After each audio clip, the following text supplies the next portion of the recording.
Et il dit que depuis qu'il est enfant, il y a une histoire que son père lui racontait. Et en tant que membre de la famille de la caravane, il y a quelque chose qu'il ne doit jamais oublier. Le garçon s'appelle Harin. Son père dit qu'ils vivent peut-être dans ce petit territoire loin de la capitale maintenant, mais il y a 200 ans, leur prestige était sans égal. Un chevalier connu comme le dieu de la guerre dirigeait leur famille. C'était un chevalier vertueux, favorisé par le roi et vénéré de tous. Une famille choisie par l'épée, qui produisait des maîtres épéistes depuis des générations. C'est pourquoi tout le monde l'appelait d'un seul titre par respect. Les gardiens invincibles, les caravanes. Son père dit que c'est lui qui prendra la relève à la tête de la famille. Et il doit vivre avec fierté en sachant que le sang de l'acier coule dans ses veines pour reconquérir leur grandeur et se tenir à nouveau debout en tant que protecteur de cette terre. Telle est la mission de leur famille. Quelque temps plus tard, dans un champ de blé abondant, il dit que ces récits héroïques que lui racontait son père n'étaient probablement que des histoires à dormir debout. Après tout, il est assez courant que les nobles déchus vivent de la gloire fabriquée de leur passé. Et si les histoires sur les caravanes étaient vraies, ils ne régneraient pas sur un village reculé comme celui-ci, et ils ne passeraient pas leur journée à cultiver la terre aux côtés des roturiers. Ils jettent l'herbe à l'arrière du chariot, disant que cela n'a aucun sens, car il y a trop de trous dans l'histoire de son père. Par exemple, la vieille famille l'a trouvé sur ce portrait. Peu importe à quel point il le regarde, il ne lui ressemble en rien, ni à lui ni à son père. Même l'héritage familial est bien trop net et immaculé pour quelque chose fabriqué il y a des centaines d'années. Plus importante encore, dans tous les livres d'histoire du royaume, le nom de leur ancêtre, Liam, ne figure pas, ne serait-ce qu'en une seule ligne.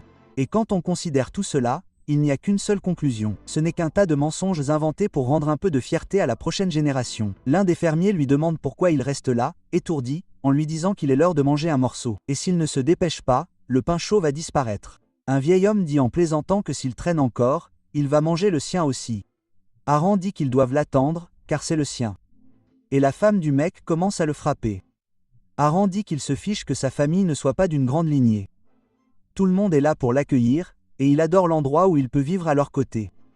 Il va avoir une caravane qu'il veut et il veut qu'elle reste comme elle est maintenant. Mais bien sûr, ce n'était rien d'autre que de la complaisance qu'Haran avait en tant que garçon naïf, car dans un avenir proche, tout va basculer.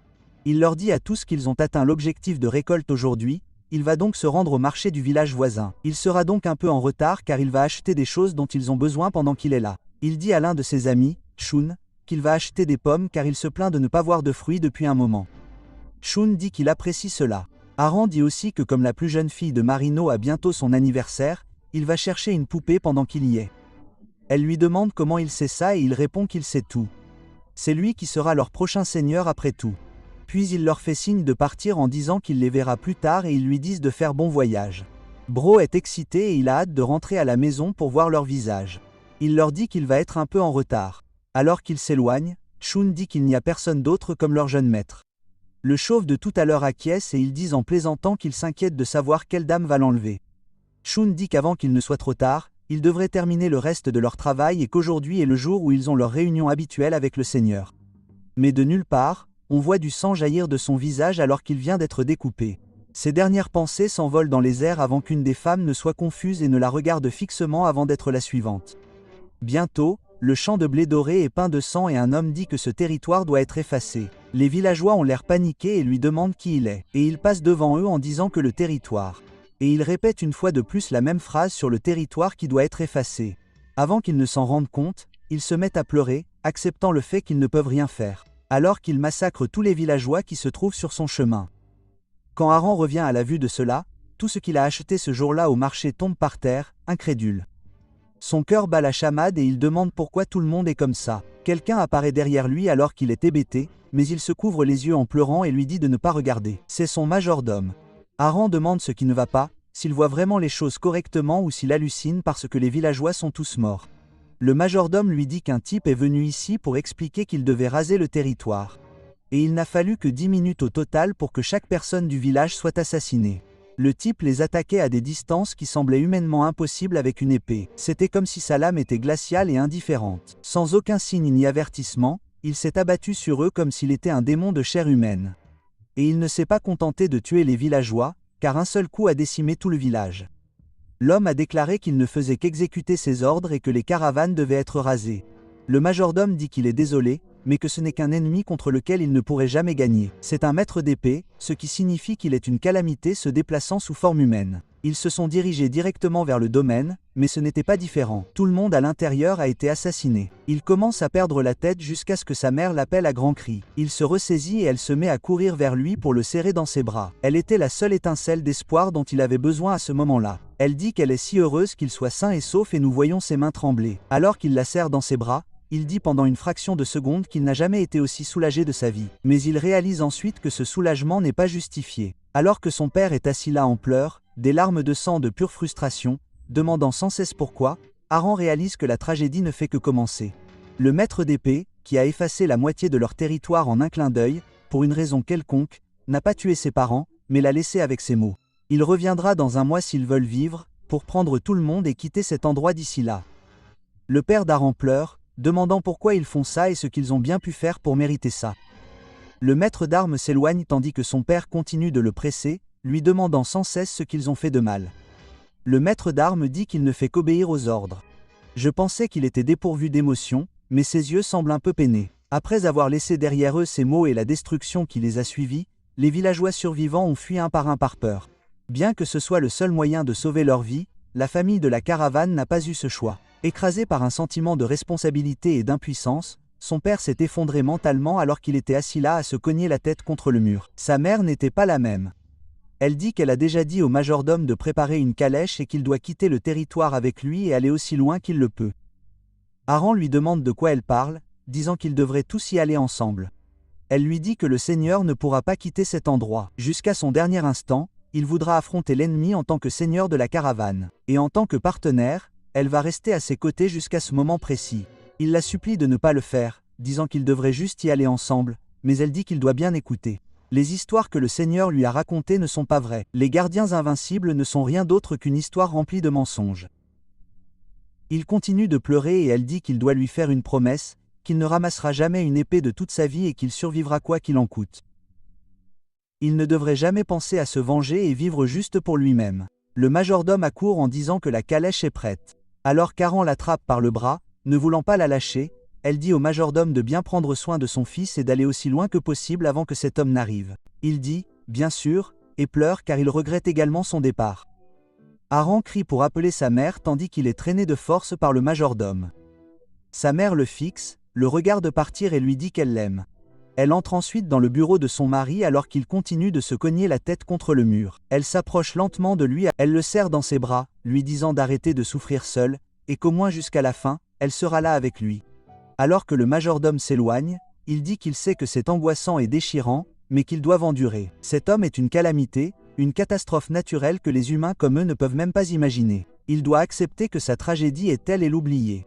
Ce n'est qu'alors qu'il pourra aller de l'avant. Et c'est ce que la dame aurait souhaité. Mais lorsqu'il se retourne, Aran n'est pas dans la calèche. Alors qu'il court à travers la forêt, on le voit se faire des coupures partout. Il dit que peu importe à quel point il y pense, il ne peut pas y aller seul. Laissant ses parents derrière lui comme ça, il refuse de s'enfuir. Ce n'est pas envisageable pour lui. Il dit, peu importe qu'un maître d'armes soit appelé le dieu de la guerre ou non, au final, ce n'est qu'un humain. Un humain comme eux qui mourra si une flèche lui transperce le cœur. Il a passé le dernier mois à rassembler des poisons mortels. Et s'il peut juste tirer un seul coup, il peut les protéger tous les deux. Mais quand il revient au domaine, ses yeux sont remplis d'une pure angoisse. Ce qu'il voit en levant les yeux, c'est la tête de son père empalée sur le drapeau familial, tout en haut du domaine. Aran lève les yeux vers son père, puis vers sa mère, et se met à crier. La vue du cadavre de sa mère en dessous de lui le fait craquer et perdre toute rationalité. Il sort son bliki et hurle qu'il va le tuer. Alors qu'il lâche l'arbalète, il tombe à genoux et se tient la gorge. Réalisant qu'il ne s'agissait que d'une intention meurtrière, le maître d'épée dit qu'il n'a même pas encore 18 ans. Il doit donc s'estimer chanceux de ne pas se suicider aujourd'hui et de se noyer dans le désespoir et de pourrir car il ne restera aucune trace des caravanes sur le continent. Et s'il essaie de perpétuer la lignée, il le retrouvera car les caravanes devraient tout simplement disparaître comme les chiens qu'elles sont. Je retire tout ce que j'ai dit. Ce type est complètement dingue. Aran rampe jusqu'à sa mère. Alors que ses émotions tourbillonnaient violemment, il se dit pathétique. Tellement pathétique. Et sans pouvoir faire la moindre chose, il a tout perdu. Alors qu'il était assis là à crier et à pleurer ses parents. Mais ce n'est pas tout, car lorsqu'il est entré dans la maison quelque temps plus tard après s'être ressaisi, l'héritage familial avait une teinte bleutée, et il a entendu une voix lui dire de faire preuve d'un peu de respect. Il resta là, abasourdi, tandis que l'esprit de son ancêtre lui apparaissait, lui parlant directement. Il nous explique que cela fait en réalité 1 an qu'il a creusé les tombes de tous les habitants de ces terres. Chaque jour de cette année-là a été consacré à aiguiser le tranchant de sa vengeance. Cet homme est le sommet lui-même. Il est acclamé comme la lame sans pareille de cet âge, le bouclier souverain et la stabilité du continent. Il est le juge sanctifié qui purge les méchants, un être transcendant doté d'un génie qui surpasse tous les autres maîtres d'épée. Il s'appelle Carlos, le maître des 10 épées, et c'est le titre du monstre qui lui a dépouillé son âme dans sa maison. Pourtant, la vérité reste enveloppée d'ombre. Qu'est-ce qui l'a poussé à massacrer sa famille? Qui tire les ficelles? Et quel est l'héritage caché enfoui dans le nom de la caravane qui les a conduits à de telles morts? Quelle que soit la vérité, une chose est immuable. Aucune réponse ne redonnera vie à sa famille qui est morte comme un chien. C'est alors qu'il vit la teinte bleue de l'épée, et il dit que le poids de ces questions a peut-être fini par briser son esprit alors qu'une impossibilité se manifeste devant ses yeux. Une figure qu'il avait autrefois rejetée comme une simple fable. La légende des tapisseries ancestrales est désormais entrée dans la chair. La pluie dehors frappe la fenêtre et commence à s'accorder avec le rythme de son cœur. Et il dit qu'il a entendu les murmures des érudits selon lesquels ceux qui sont brisés par une tragédie indicible seront la proie d'hallucinations vives nées du chagrin. Mais la présence est trop réelle pour être un fantôme de son imagination. Son ancêtre dit qu'il peut sentir la tempête faire rage dans sa poitrine, se demandant si la peur de la folie l'a enfermé ou s'il est paralysé par la vue d'un ancêtre qu'il pensait être un conte de fées. Aran déglutit, disant que si ce n'est pas un rêve et qu'il n'est pas qu'un fantôme, il veut savoir s'il est vraiment le patriarche qui a forgé leur nom, le légendaire conquérant Liam. Aran dit que s'il est le héros des histoires racontées par son père, alors pourquoi a-t-il attendu que son monde soit réduit en cendres? Pourquoi n'apparaître que maintenant, alors que la foudre frappe dehors? Il demande pourquoi il a laissé sa famille mourir. Liam baisse les yeux vers lui, disant qu'il avait besoin d'une preuve de sa détermination. La vengeance étant un poison qui consume l'âme, il ne faut pas y toucher sans avoir la volonté de tout brûler. Et pendant toute une année, il a été son observateur silencieux. Il l'a observé, lui, un garçon au talent si maigre qu'il frisait le désespoir. Chaque jour, il refusait de lâcher son épée. Même si ses mains étaient couvertes de sang, il était témoin d'une volonté qui refusait d'être éteinte par les vents du désespoir. S'il se demande pourquoi il est là, la raison est simple. Parce que la malice dans son regard a mouru et que sa patience a atteint son point de rupture. Pour ceux qui osent éteindre sa lignée et massacrer son peuple, cela le rend fou de soif de sang, car il veut les déchirer lui-même. Tout au long des chroniques de ce monde, il existe une loi absolue singulière. Seul un maître d'épée possède le pouvoir de tuer un autre maître d'épée, et il le savait, c'est pourquoi il brandissait son épée comme un fou, pourchassant un fantôme de vengeance. Mais écoutez-le maintenant, peu importe le nombre de décennies qu'il passera, il ne l'atteindra jamais. Un maître d'épée est une anomalie divine qui a dépassé le royaume des humains, un royaume d'existence que même les prodiges ne peuvent espérer saisir. Ces élites, c'est un titan qui se tient sur un sommet inaccessible à quiconque. Même à une époque de massacres constants, peu seraient capables d'égaler un tel homme. Personne à notre époque n'a la force de l'achever, et au fil des années, son ombre ne fera que s'allonger et s'assombrir. Aran dit qu'il est douloureusement conscient de tout cela, mais cela signifie qu'il n'obtiendra jamais justice, et cela signifie que le monstre qui a volé son monde sera à jamais vénéré comme un sauveur et qu'il restera un spectateur désespéré. Liam dit qu'à partir de ce moment, son destin changera de cap. Il deviendra son fondement et le forgera en une lame plus terrifiante que tout autre afin que lui, la dernière caravane, puisse exécuter ce meurtrier. Mais il n'y a qu'un seul chemin pour lui, une route pavée uniquement pour ceux de leur sang. Il doit dévorer son épée car c'est son héritage en tant que lignée d'acier. C'est pourquoi il était dans la forge en train de mettre l'épée au feu. Liam explique que leur sang est une fusion d'hommes et de nains. Alors qu'Aran chauffe la lame, Liam dit que tout a commencé avec lui, le forgeron de sang mêlé. Bien que la stature du nain ne se manifeste pas dans sa taille, un trait miraculeux singulier était gravé dans son ADN. Le pouvoir d'intérioriser la lame. Pour être précis, en ingérant une épée, vous assimilez les souvenirs, l'essence et les arts secrets de son ancien maître. C'est le moteur caché qui a propulsé la caravane au sommet de la noblesse maréchale et a donné naissance à une dynastie de maîtres épéistes sans pareil sur le continent car ils étaient sans égal. Aran dit qu'il n'a jamais entendu parler d'absorber du pouvoir en consommant du métal. Il savait que les nains étaient les maîtres de la forge, mais cela n'a jamais été mentionné.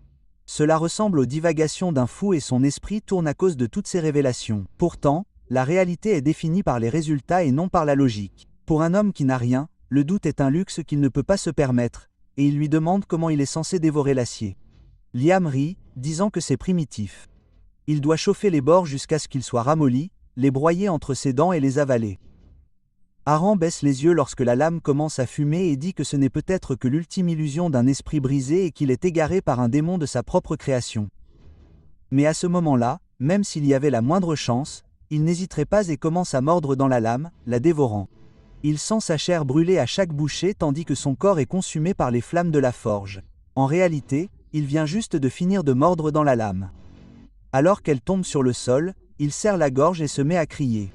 Liam dit qu'il n'a pas fini. Aaron lève les yeux vers lui. On voit que ses yeux sont devenus vides de douleur, mais il réalise que c'est le véritable pas en avant. Il n'oubliera jamais rien de ce qui s'est passé ni les souvenirs de sa famille. Il rattrape la lame et se résout à continuer à la manger. Il dit qu'il ira jusqu'au bout. Même si cela lui coûte son humanité, il deviendra le maître d'épée qui arrachera le cœur de Carlos. Quelque temps plus tard, Aaron se réveille en sursaut, disant qu'il est vraiment vivant. Ce n'est pas seulement qu'il est vivant, il n'a pas la moindre égratignure, et cette sensation de douleur était si vive, pourtant, il pensait que la veille était un rêve. Mais heureusement, il semble que ce ne soit pas le cas, car si c'était le cas, il n'y aurait aucune raison pour qu'il tienne juste la poignée de l'épée. Liam dit que pour quelqu'un avec un corps aussi pathétique, sa force mentale est en fait plutôt décente. Même parmi ses ancêtres, beaucoup ont abandonné parce qu'ils ne pouvaient pas supporter l'agonie. Il demande à Aaron s'il croit désormais à son histoire, que toutes les légendes que son père lui a racontées sont vraies et qu'il n'est pas qu'une hallucination. Aaron, réalisant que son père n'était pas un menteur, s'incline et salue respectueusement Liam, son ancêtre. Liam lui dit de l'appeler maître à partir de maintenant, comme tous ceux qui ont reçu ses enseignements l'ont fait. Aaron acquiesce et demande si cela signifie qu'il a désormais hérité de son grand pouvoir, tout comme il l'a dit hier soir, à savoir qu'en consommant l'épée, il pourrait obtenir ses souvenirs et ses compétences. Mais il ne semble pas que grand-chose ait changé. Liam dit qu'un léger problème est survenu. Pour être précis, c'est son problème et non celui d'Aaron.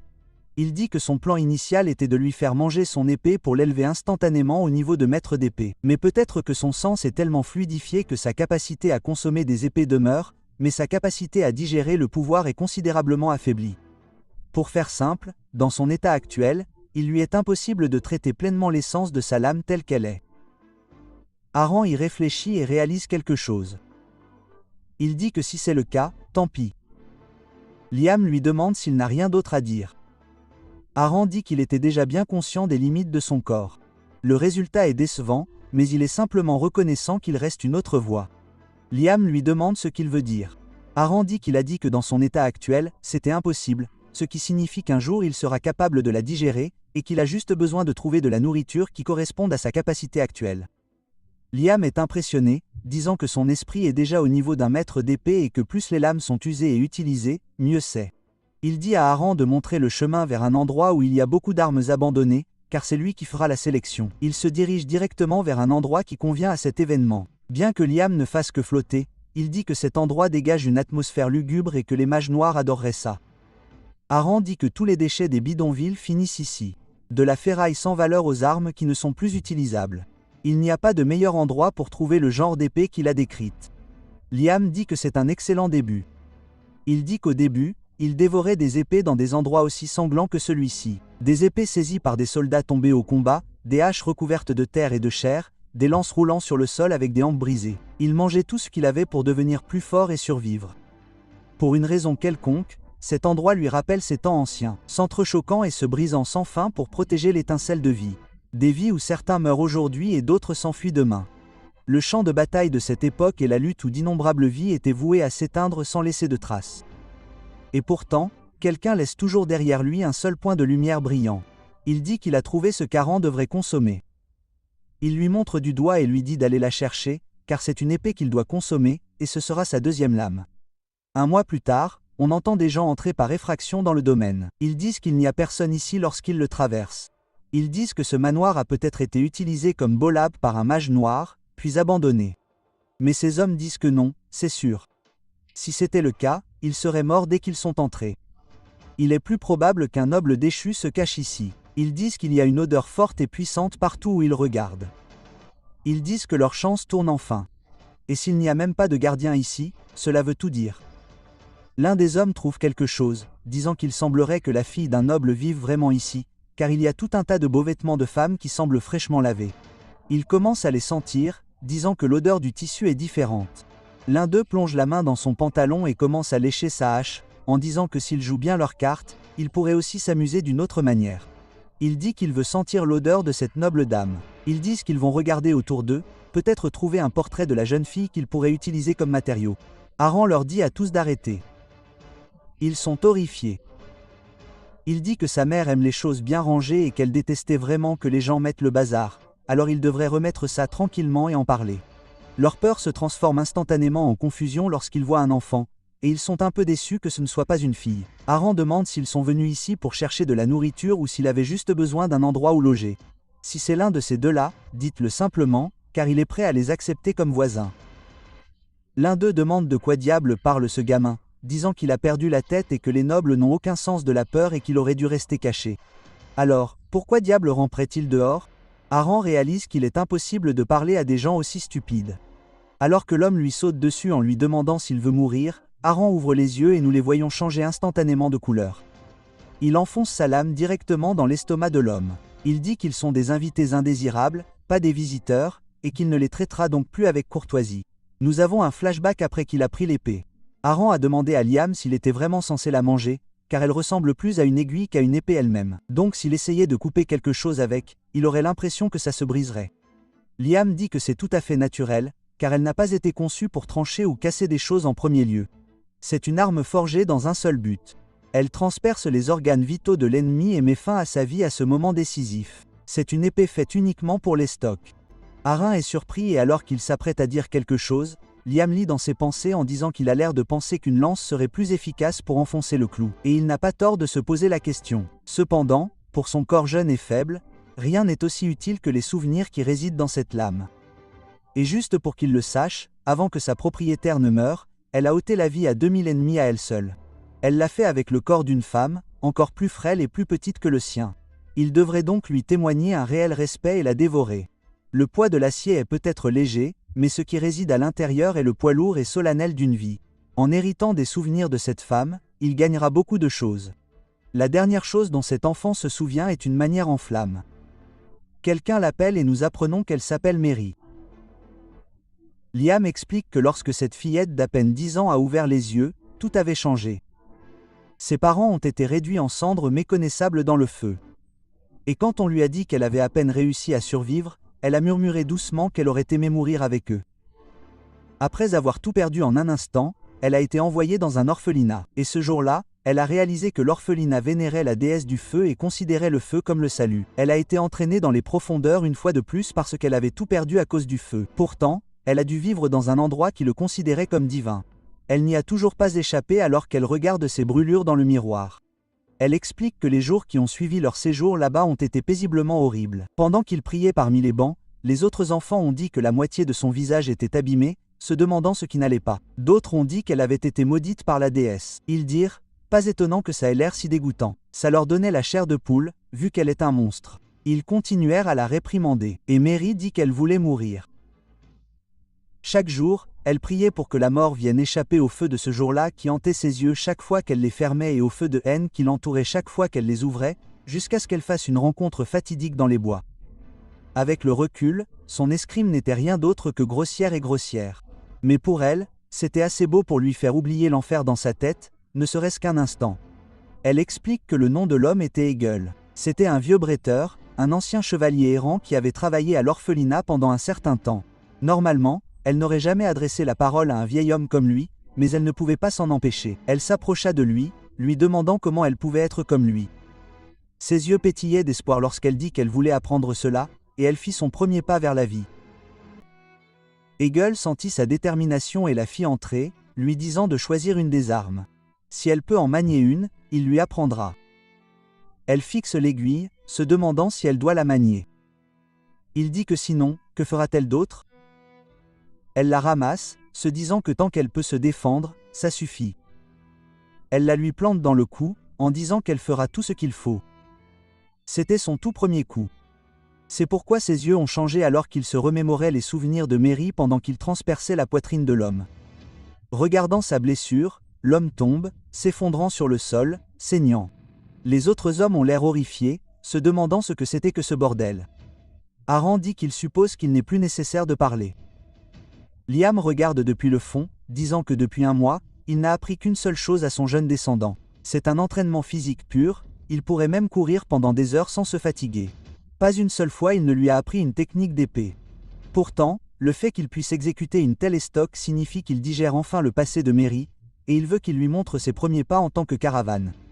Je trouve ça cool qu'il perpétue les rêves de ceux dont il manie les épées.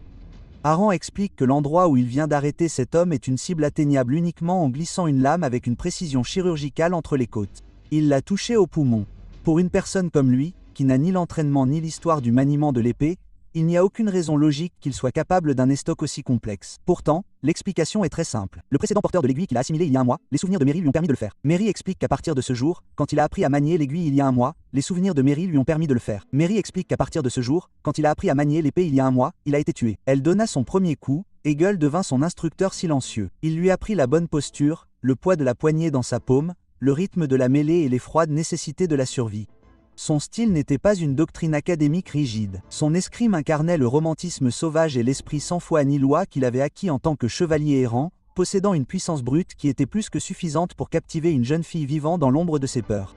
Alors que nous la voyons en profiter, elle dit qu'elle admirait vraiment la manière de manier l'épée de Hegel. Et au fil des années, Hegel lui dit que l'heure approche et qu'elle quittera bientôt ces murs. Lorsque ce moment arrivera, il veut qu'elle aille voir l'étendue de ce monde car c'est la dernière leçon qu'il lui demande. Il est reconnaissant qu'elle ait été avec lui jusqu'à la toute fin. Nous la voyons pleurer lorsqu'il l'appelle par son nom et rend son dernier souffle. Elle dit qu'elle lui doit tout et qu'elle espère qu'il trouvera un repos convenable. Suivant ses instructions d'adieu, elle lui tourna le dos. Orphelinat et s'est lancée dans l'inconnu. Elle ne tarda pas à se forger une réputation de mercenaire de renom. Peut-être était-ce dû à son choix d'armes, une étrange lame fine comme une aiguille, ou au fait qu'elle était une femme, ce qui était très rare sur les lignes de front. Ils lui donnèrent le titre de gitane couturière. Alors qu'Aran adopte la même posture qu'elle, il dit que ce phénomène doit être l'invocation dont parlait son maître. Les expériences de sa vie affluent dans son esprit comme si elles lui chuchotaient. Alors que l'homme au sol implore la pitié, demandant à être épargné, il fait tournoyer l'aiguille dans sa main avant de l'empaler une fois de plus, puis la retire avant de la poignarder à nouveau, disant qu'il doit finir le travail. C'est la première fois qu'il prend une vie et pourtant, la première fois lui semble étrangement creuse. Il ne ressent aucune trace de culpabilité ou d'horreur. Seule la réalité tactique de la situation qui se présente à lui occupe ses pensées. Il a trouvé cette ouverture parce qu'il ne le voyait pas comme une menace. Mais maintenant qu'il est encerclé, il ne peut pas compter sur leur insouciance à nouveau. Ils doivent réaliser que les chances sont en leur faveur. Alors pourquoi hésitent-ils à l'attaquer malgré leur nombre? Liam dit qu'ils sont paralysés par la peur. C'est tout à fait normal, car la compétence qu'il vient de montrer n'était pas la maladresse d'un novice. Une petite dose de peur maintient un homme en vie, mais un excès de peur aveugle sa capacité à réfléchir. Alors qu'il panique à l'idée de ce qu'il faut faire, Liam explique que cela amplifie l'ennemi, le rendant bien plus redoutable qu'il ne l'est en réalité, lui faisant croire qu'il fait face à une force inarrêtable. À leurs yeux, il n'est pas un enfant. Il est l'incarnation d'un boucher incarné. Aran dit qu'il voit et que si c'est le cas, il ne laissera pas passer cette occasion en fonçant. Il dit que c'est l'ouverture parfaite. L'un d'eux panique en disant de rester en arrière, il lève sa massue et la balance.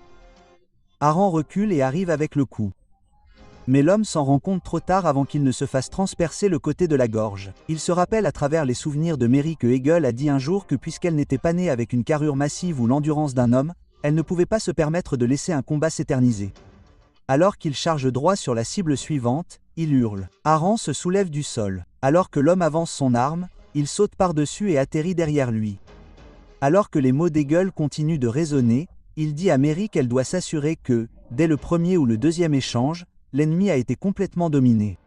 L'aiguille transperce le bras de l'homme, et tandis qu'il chancelle sous l'effet de la douleur, Aran la retire. Tandis que les mots d'Hegel continuent, il dit qu'elle ne devrait pas essayer de lutter pour imiter ce qui lui manque. Au lieu de cela, elle devrait aiguiser les dons qu'elle possède. Son plus grand atout est sa légèreté et sa souplesse innée, un physique aussi agile qu'un danseur, et quelle que soit la position et la trajectoire, elle était capable de porter un coup fatal. Elle bondit par-dessus l'ennemi, utilisant son propre corps pour esquiver l'attaque. Lorsqu'il s'en rend compte, il est trop tard avant qu'elle ne lui transperce l'arrière du crâne et que la balle ne sorte de sa bouche. De retour à la réalité, l'homme tombe au sol. La dernière victime est assise là, tremblante de peur, pleurant, se demandant ce qu'il voit, se demandant quel est le problème avec ce monstre vêtu de chair humaine. Après avoir terminé le travail, il enterre les cadavres dans les bois. Alors que Liam lui demande s'il peut mettre de côté ses doutes maintenant, s'il possède l'endurance nécessaire pour brandir son épée toute la journée sans transpirer, alors des voyous inexpérimentés comme lui ne sont pas de taille face à lui seul. Cela signifie qu'une caravane devient encore plus forte au milieu d'un combat mortel. Aran dit que tout ce qu'il dit est la vérité. de son corps qui devient aussi souple qu'un danseur, comme s'il réagissait aux souvenirs contenus dans l'épée, aux souvenirs d'elle qui sont devenus vifs lorsqu'il a commencé à se battre. Et il a fini par comprendre maintenant avec quel cœur elle était. Il s'est battu contre le monde, et il se demande si c'est le pouvoir dont Liam lui parlait, celui qui fait que l'on devient plus fort à mesure que l'on comprend son adversaire, le pouvoir de la digestion. Liam lui dit qu'il ne ment jamais quand il s'agit de l'épée. Il peut garantir que ses jours à venir seront remplis d'agonie car ce sera une succession d'épreuves si grandes que la mort pourrait sembler préférable au point que l'épreuve d'aujourd'hui sera ressentie comme une bénédiction. Malgré tout, il veut savoir s'il continuera sur cette voie. Aran dit que s'il pouvait mettre sa lame sous la gorge de Carlos, peu importe le chemin, il avancerait, disant à son maître qu'il ne le regretterait pas. Mais on voit immédiatement son visage exprimer du regret, et il demande si c'est vraiment la bonne direction alors qu'il escalade le flanc d'une falaise. Comment diable a-t-il pu monter si haut? Liam demande où est passé ce regard d'hier soir, se demandant pourquoi il est à nouveau rempli de doutes, bien qu'il suppose que ce trait de caractère est aussi l'une de ses forces car il a toujours été comme ça depuis qu'il est enfant. Enfant, il devra s'en occuper à un moment donné, mais d'abord, il va satisfaire sa curiosité. Le chemin d'un épéiste est globalement divisé en 5 étapes de maîtrise. La première étape est celle du débutant en épée, que l'on peut appeler l'entrée dans l'épée. La deuxième étape est celle du marcheur d'épée. C'est là que se rendront également ceux qui possèdent le talent de maréchal après avoir ramassé la lame. La troisième est celle du coureur d'épée. C'est là que se trouvent ceux qui s'imposent comme les plus forts et servent d'axe sur le champ de bataille. La quatrième est celle de l'expert en épée. Un héros qui peut à lui seul renverser le cours de la guerre. Et ceux qui règnent au-dessus de tous les autres seraient la cinquième étape finale. Vénérés comme des dieux eux-mêmes marchant parmi eux se trouve le royaume de l'épée du cœur, également connu sous le nom de maître d'épée. Et il veut qu'Arin devine à quelle étape il appartient en ce moment. Aran dit qu'il pense qu'il veut une réponse spirituelle, mais il connaît bien son propre niveau. La condition préalable pour être un maître d'épée est la manipulation du mana, le réservoir nécessaire pour gérer le mana, et un deuxième cœur, la formation du mana. Cœur. Mais comme il n'en a pas formé, il ne pense même pas pouvoir être qualifié de débutant. Liam dit que son auto-objectivation est excellente et qu'il est en effet encore un amateur parmi les amateurs qui n'a même pas franchi le seuil de l'épée. Cet entraînement est destiné à mener quelqu'un comme lui sur la voie d'un débutant, lui permettant de créer un cœur monoa. Aran le regarde, confus, et lui demande s'il a bien entendu et s'il dit vraiment qu'il prend ce risque juste pour former un cœur monoa. Il pourrait en fait mourir s'il fait un faux mouvement. Et il ne sait pas comment c'était à son époque. Mais de nos jours, on peut créer un cœur de mana simplement en prenant une potion d'alchimiste ou en demandant à un chevalier de la classe des marcheurs de lui injecter du mana pour ouvrir ses sens. Même les nobles dames qui ont appris le maniement de l'épée pour se défendre peuvent facilement en former un. Alors pourquoi choisirait-il une voie aussi difficile? Le forcer à faire cela est tout simplement quelque chose qu'il ne peut pas comprendre. Liam dit que former le cœur en soi n'est pas une tâche difficile. Il n'y a aucune raison pour qu'il le fasse. Ne pourrait pas en fabriquer un en suivant la voie que tout le monde a suivie. Cependant, le pouvoir de l'acier solide réside dans le sang de leur caravane. Par conséquent, pour exercer ce pouvoir puissant, il a besoin d'un réceptacle solide. C'est impossible avec celui d'une personne ordinaire. Le royaume que l'on peut atteindre avec un cœur humain n'est rien de plus que le royaume des humains. S'il souhaite vraiment suivre la voie d'un maître d'épée, il n'a qu'une seule chose à posséder, quelque chose qui ne subira pas la moindre égratignure s'il entre en collision avec le monde, et c'est un cœur d'acier. Il n'y a qu'une seule façon pour lui de le forger, se poussant sans cesse au bord de la mort jusqu'à ce que son corps physique ait besoin d'un cœur unique. Seuls quelques-uns ont réussi à mener à bien cet entraînement jusqu'au bout. C'est dire à quel point ce processus deviendra douloureux et horrible. Cependant, ceux qui ont tout surmonté ont fini par devenir des maîtres d'épée et ils demandent une fois de plus à Aran s'il se sent motivé. Aran continue son ascension et semble rafraîchi, disant que l'entendre était plus que suffisant. Liam dit qu'il ne ment pas quand il s'agit de l'épée et de la mort. Rappelez-vous que son cœur de Mona sera différent de celui de n'importe qui d'autre dans ce monde entier. Cette nuit-là, dans un village à l'est de la région de Verdé appelé Campbell, certaines personnes parlent d'une rumeur concernant le village appelé Caravan à l'ouest. Apparemment, il s'est transformé en ville fantôme il y a un an, mais une rumeur circule selon laquelle il y aurait quelque chose dans ce village de l'ouest. L'autre homme lui demande ce qu'il veut dire, et il dit qu'il ne sait pas. Quoi que ce soit, c'est une entité dangereuse. Tous les voyous qui y ont mis les pieds ont disparu sans laisser de traces. Mais les rumeurs disent qu'une vague de monstres manqués par les observateurs du Nord a balayé le village ou qu'un sorcier expérimentant la magie y est stationné. Toutes sortes de choses sont dites, mais au final, tout le monde est arrivé à la même conclusion. N'entrez pas dans le village de l'Ouest si vous ne voulez pas mourir. On voit un homme assis au bar. Il dit que si c'est un village pour les morts, ce n'est pas si grave. Alors qu'il commence à cracher du sang, il dit qu'il est déjà un homme mort. Quoi qu'il en soit, si vous avez regardé jusqu'au bout, laissez un commentaire pour me le faire savoir. Abonnez-vous pour plus de vidéos comme celle-ci.